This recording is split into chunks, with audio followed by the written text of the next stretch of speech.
Hi, this is Jody. Thanks for coming back. I work at Smith College in Northampton, Massachusetts. And I just had a realization and I wanted to share it with you. So I was looking into the investigation that was done into the July 31st, 2018 incident, and I just had this epiphany kind of.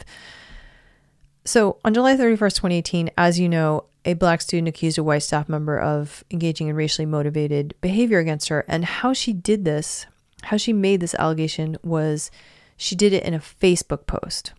So it was like this much, maybe 2 paragraphs of a Facebook post. And in this Facebook post, she alleged not only that what he had done had been because she's Black and only because she's Black, but that this was yet another example of a pattern of systemic racism she had endured during her time at Smith.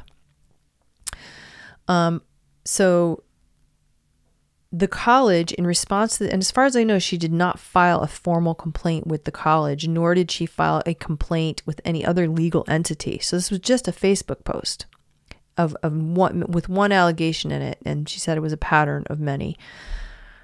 The college immediately sprung into action, issuing apologies more than once before an investigation had even begun, and immediately instituting programs and initiatives to combat the systemic racism that apparently this was an example of on campus.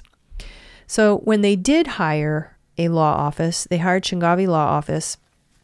Shingavi Law Office came in and did a very thorough investigation into this allegation on this Facebook post, which generated this report, which can be found on the college's website. It's 35 pages, single-spaced pages.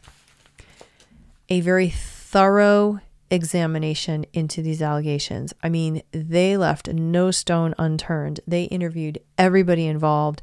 They have photographs from all different angles of where the incident happened. They have floor plans, audio, video. They really, I mean, everything you could possibly think of. Now, everyone else involved was contesting this claim. They said they were saying this was not because of race. We did what we were supposed to do. And the investigators actually found that to be, or they concluded that that was true. And the investigators also noted that the student could not provide another example of the systemic racism, the pattern of systemic racism she was talking about at Smith. So we have 35 pages, single-spaced, accompanied by, I forgot to mention, 135 pages of exhibits. So in total, we have 170 pages generated by this report, this investigation, which, I mean, just astounding, a lot for one Facebook post, for one allegation that was contested. And they found no evidence of racial bias, and yet the college continued with its quest to end the systemic racism on campus, of which they supported the narrative that this had been a racial incident, as far as I can tell. So, cut to my complaint. My complaint was not a Facebook post. My complaint was filed formally in the Office of Inclusion and Equity, and it was filed in May, and it was multiple complaints, and it's 100 pages of alleging multiple instances of racial discrimination and racial hostility. Very clear examples, evidence, witnesses. Some of the complaints, some of the examples I give in the introduction are hearsay. Like, I mean, technically, people told them to me and they didn't want to be named, so I just relayed them to kind of set the scene.